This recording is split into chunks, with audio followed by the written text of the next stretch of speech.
Assalamu alaikum viewers and welcome back to my channel Study Law with Bushra.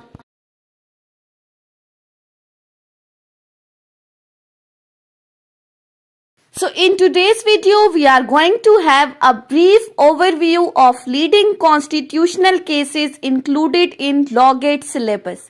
हम already detail में तो इन cases को discuss कर चुके हैं, लेकिन आज की इस वीडियो में हम MCQs के अकॉर्डिंग इन केसेस को डिस्कस करेंगे.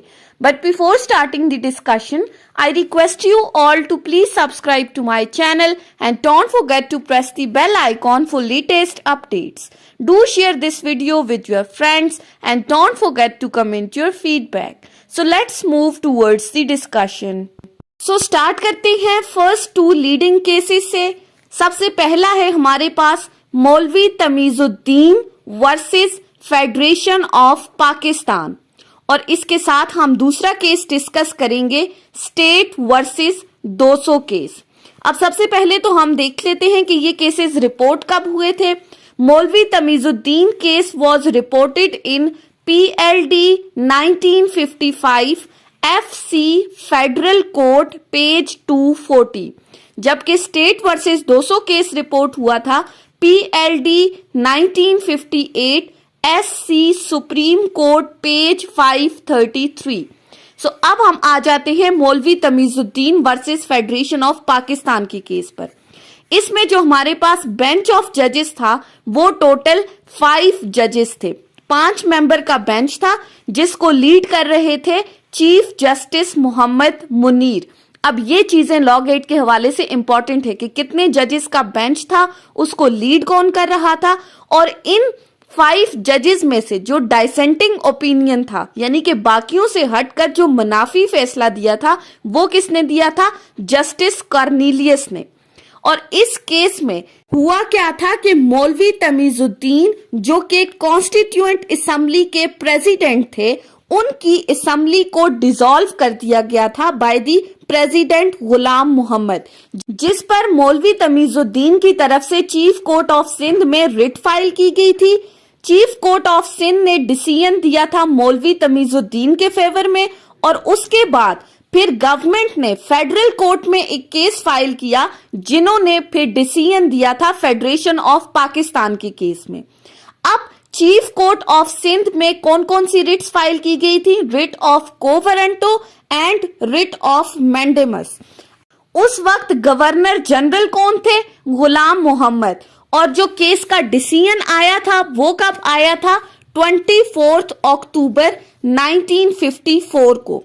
सो लॉ गेट के लिए ये कुछ इंपॉर्टेंट पॉइंट्स इस MCQs आपने याद रखने हैं कि कितने जजेस का बेंच था, चीफ जस्टिस कौन थे, डाइसेंटिंग नोट किसका था, कौन कौन सी रिट्स फाइल की गई थी, किस कोर्ट में फाइल हुआ था, डिसीजन किसके फेवर में आया था, पहली कोर्ट ने किसके फेवर में दिया, फेडरल कोर्ट ने किसके फेवर में दिया, गवर्नर जनरल उस वक्त कौन थे, केस का डिसीजन किस स्टेट को आया. सो ये तमाम चीजें आपको पता होनी चाहिए, तो आप इजीली पेपर को अटेम्प्ट कर सकते हो. अब हम दूसरी तरफ आ जाते हैं स्टेट वर्सेस 200 केस के ऊपर. अब इस केस में कितने जजेस का बेंच था? 4 मेंबर बेंच था, जिसमें चीफ जस्टिस वही हमारे पास मोहम्मद मुनीर थे. इस केस में भी डाइसेंटिंग नोट दिया गया था जस्टिस कॉर्नेलियस की तरफ से.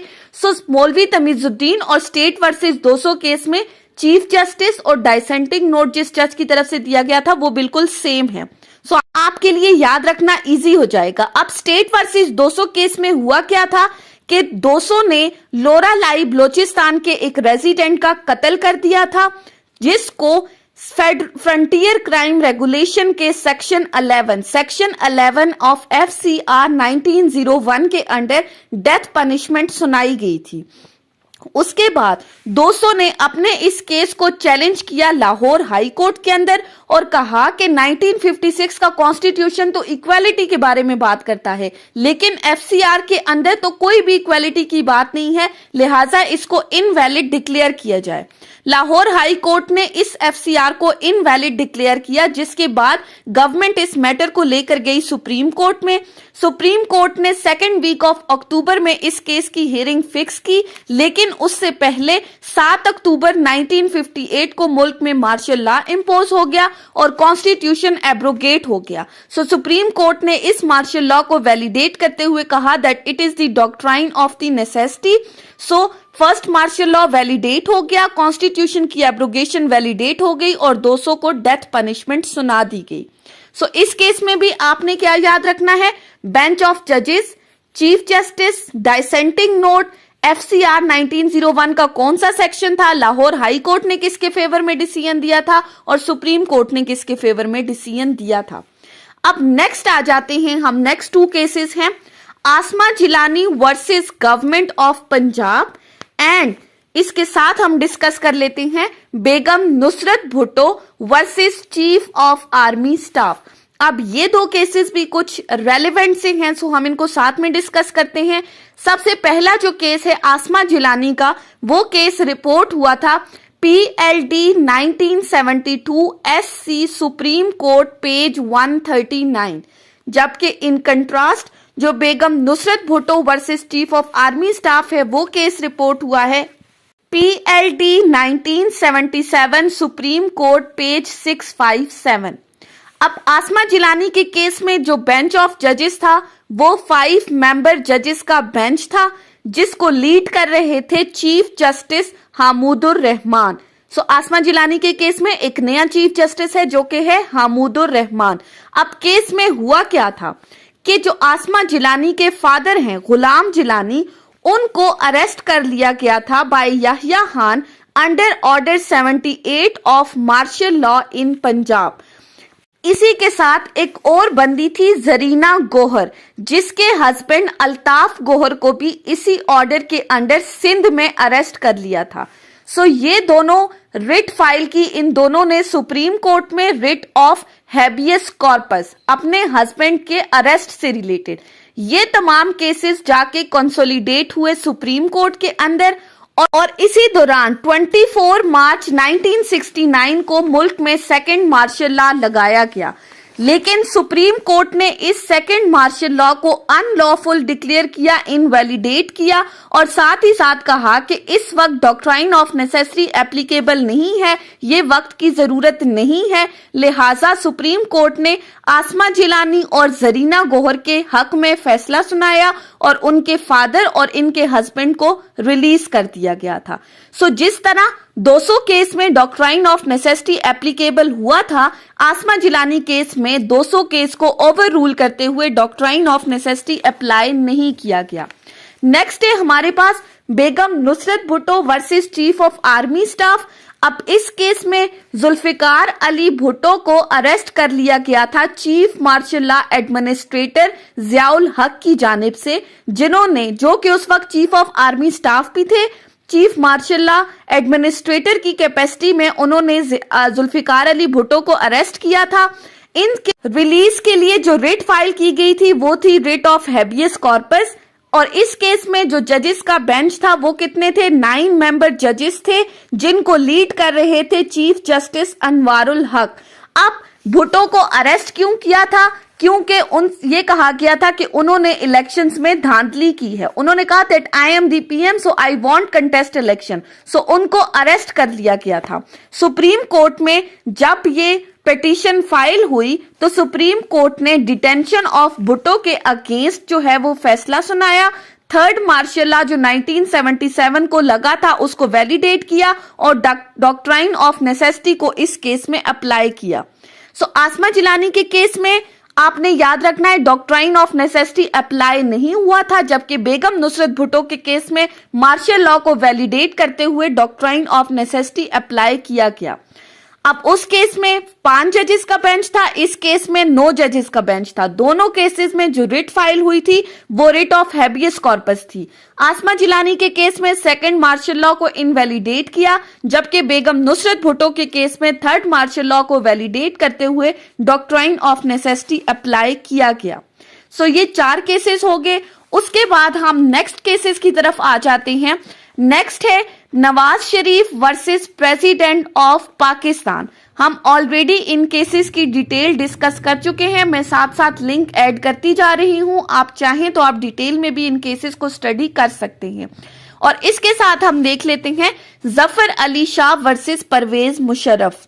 अब नवाज शरीफ का जो केस रिपोर्ट हुआ था वो PLD 1993 सुप्रीम कोर्ट पेज 473, जबकि इसके साथ जो जफर अली शाह वर्सेस परवेज मुशर्रफ था वो केस रिपोर्ट हुआ था PLD 2000 सुप्रीम कोर्ट पेज 869। अब नवाज शरीफ के केस में क्या हुआ था कि 1993 में नवाज शरीफ उस वक्त मुल्क के प्राइम मिनिस्टर थे, जबकि प्रेसिडेंट थे गुलाम इसहाक खान। गुलाम इसहाक खान की जानिब से नवाज शरीफ की गवर्नमेंट को अंडर आर्टिकल 58(2)B डिसमिस कर दिया गया था। उनको प्राइम मिनिस्टर के ओहदे से हटा दिया गया था, असेंबलीज को डिसॉल्व कर लिया गया था। नवाज शरीफ अपनी इस डिसमिसल के रिजल्ट में रिट पिटीशन फाइल की अंडर आर्टिकल 184 सब क्लॉज 3। अब प्रेसिडेंट ने इनकी गवर्नमेंट को डिसमिस क्यों किया था? क्योंकि इन्होंने उनसे कहा था कि आपने मेरे अकॉर्डिंग कुछ मिनिस्टर से इस्तीफा लेना है, लेकिन नवाज शरीफ ने 17 अप्रैल 1993 की अपनी स्पीच में कहा कि मैं किसी से डिक्टेशन लेकर कोई भी फैसला नहीं करूंगा। सो इनकी गवर्नमेंट को डिसमिस कर दिया गया। 11 मेंबर जजेस का बेंच था सुप्रीम कोर्ट के अंदर, जिन्होंने इस केस की हियरिंग सुनी, जिसको लीड कर रहे थे चीफ जस्टिस नसीम हसन शाह।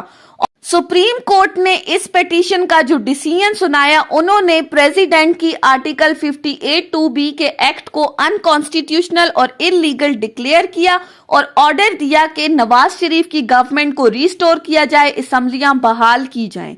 अब इस केस में 10 जजेस ने मेजॉरिटी डिसीजन दिया था, जबकि एक जज जस्टिस सजाद अली शाह ने डाइसेंटिंग ओपिनियन दिया था, यानी कि वो इस मेजॉरिटी फैसले से मुत्तफिक नहीं थे। अब इसके कंट्रास्ट में आ जाते हैं जफर अली शाह वर्सेस परवेज मुशर्रफ, जिनमें हमारे पास जो बेंच ऑफ जजेस था वो 11 मेंबर का जो है वो बेंच था, जिसको लीड कर रहे थे चीफ जस्टिस इरशाद हसन खान। अब ये जो केस था ये डिसाइड हुआ था 12 मार्च 2000 को। अब इस केस में हुआ क्या था कि कारगिल वार के बाद प्राइम मिनिस्टर नवाज शरीफ और परवेज मुशर्रफ के ताल्लुकात आपस में कशीदा हो गए थे। नवाज शरीफ ने श्रीलंका के दौरे के बाद परवेज मुशर्रफ के जहाज को लैंड करने से रोक दिया गया था, जिसके बाद आर्मी ने इन रिजल्ट रिएक्ट किया, टेक ओवर कर लिया। परवेज मुशर्रफ ने PCO जारी किया, प्रोक्लेमेशन ऑफ इमरजेंसी ऑर्डर, अपनी चीफ एग्जीक्यूटिव की कैपेसिटी में। उन्होंने कुछ एक्स्ट्रा कॉन्स्टिट्यूशनल स्टेप्स लेते हुए असेंबलीज को डिसॉल्व किया और मुल्क में मार्शल लॉ इम्पोज कर दिया, जिसके रिजल्ट में जफर अली शाह ने सुप्रीम कोर्ट में अंडर आर्टिकल 184(3) एक पिटीशन फाइल की, जिनकी पिटीशन के ऊपर रिस्पॉन्स देते हुए सुप्रीम कोर्ट ने कहा कि ये मार्शल लॉ लगाना उस वक्त की जरूरत थी। सो उन्होंने मार्शल लॉ को वैलिडेट किया और साथ ही परवेज मुशर्रफ को 3 साल का टाइम दिया कि वो 3 साल के अंदर मुल्क की मईशत को बहाल करें, कंट्री के जो हालात खराब हैं उनको इम्प्रूव करें। ये केस भी हम डिटेल में डिस्कस कर चुके हैं। उसके बाद आ जाते हैं लास्ट 2 केसेस के ऊपर, जो कि है Asfandyar Wali Khan versus federation of Pakistan, और इसके साथ हम देख लेते हैं अल Jihad trust case, Al Jihad trust versus federation of Pakistan. Asfandyar Wali Khan versus federation of Pakistan जो केस रिपोर्ट हुआ था वो था PLD 2000 सुप्रीम कोर्ट पेज 607, जबकि इसके कंट्रास्ट में जो अल जिहाद ट्रस्ट केस है वो रिपोर्ट हुआ था PLD 1996 सुप्रीम कोर्ट पेज 324। अब असफनयार वली खान के केस में क्या हुआ था कि नैब ऑर्डिनेंस को चैलेंज किया गया था। अब इसमें जो बेंच ऑफ जजेस था वो टोटल 17 जजेस का बेंच था, जिनको लीड कर रहे थे चीफ जस्टिस इरशाद हसन खान। अब इरशाद हसन खान जफर अली शाह के केस में भी थे और असफनयार वली खान के केस में भी चीफ जस्टिस थे। अब ये जो केस डिसाइड हुआ था ये डिसाइड हुआ था 24 अप्रैल 2001।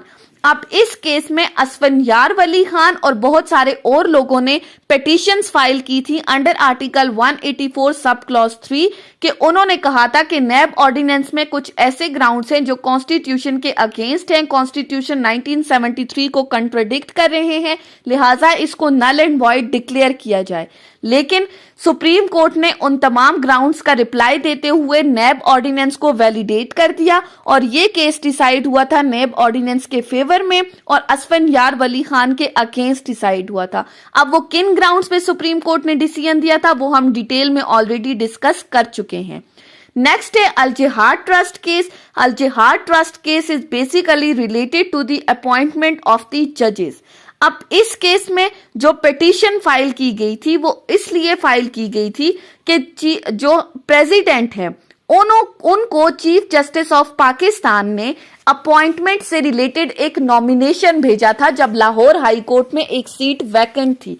प्रेसिडेंट ने उस नॉमिनेशन को रिजेक्ट कर लिया था, जिसके बाद एक पिटीशन फाइल की गई थी अंडर आर्टिकल 184 सब क्लॉज 3, जिसको 4 मेंबर जजेस का एक बेंच था जिन्होंने इस केस को सुना था, जिसको लीड कर रहे थे चीफ जस्टिस पीर सजाद अली शाह।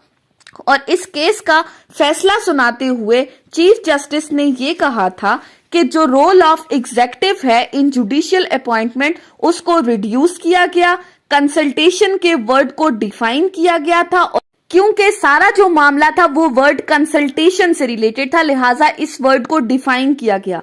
आर्टिकल 171 और आर्टिकल 193 का हवाला देते हुए अपॉइंटमेंट ऑफ द जजेस को बताया गया कि आर्टिकल 177 में सुप्रीम कोर्ट की अपॉइंटमेंट में chief justice of Pakistan president को नॉमिनेशन भेजेगा, जबकि 193 में हाई कोर्ट की जजेस की अपॉइंटमेंट के लिए chief justice of Pakistan, governor of the province और उस रेलेवेंट हाई कोर्ट का चीफ जस्टिस इंक्लूडेड होगा।